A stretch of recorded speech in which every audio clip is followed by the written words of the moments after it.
আচ্ছা, এই গরমে কার ভালো লাগে ঘন্টার পর ঘন্টা রান্নাঘরে দাঁড়িয়ে রান্না করতে?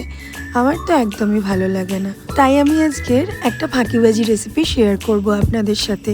হ্যাঁ, আমার বাড়ির লোক এটার নাম দিয়েছে ফাঁকিবাজি রেসিপি। কোনো কিছুই লাগবে না।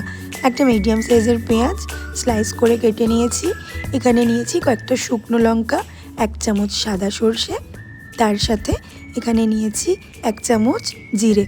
কালো সর্ষে ব্যবহার করতে পারেন, তবে আমি আর দিলাম না। সমস্ত কিছু মিশিয়ে একটা পেস্ট বানিয়ে নিলাম। বাস, আর কোনো কিছু দরকার নেই। বাড়িতে যদি এইরকম 100 গ্রামের মতো চিংড়ি মাছ থাকে, 1 থালা ভাত আপনি দেখবেন আপনার বাড়ির সকলে খেয়ে ফেলছে। একটা টিফিন বক্সের মধ্যে 100 গ্রাম চিংড়ি মাছ খুব ভালোভাবে কেটে ধুয়ে নিয়েছি।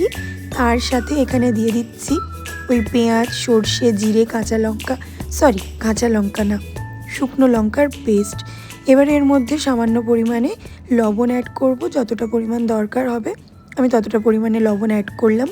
তার সাথে এখানে দিয়ে দেব বেশ কিছুটা হলুদ।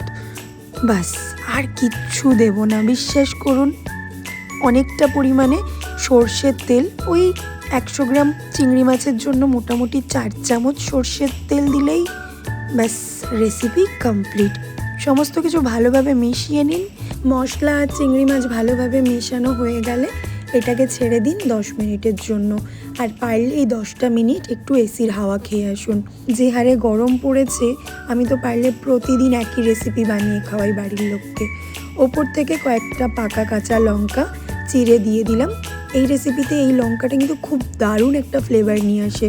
গ্যাসের মধ্যে একটা কড়াইতে বেশ কিছুটা জল দিয়েছিলাম, জল ফুটে উঠেছে। এখন টিফিন বক্সটা তার মধ্যে বসিয়ে ওপর থেকে ঢাকনা লাগিয়ে দিচ্ছি। ঢাকনা লাগানোর পরে একই কাজ, প্রায় 15 থেকে 20 মিনিট যান, আবারও এসির হাওয়া খেয়ে আসুন। রেসিপিটা তৈরি হতে সময় লাগে 20 মিনিট, আর 10 মিনিট আমি ঠান্ডা হওয়ার জন্য ছেড়ে দিয়েছিলাম।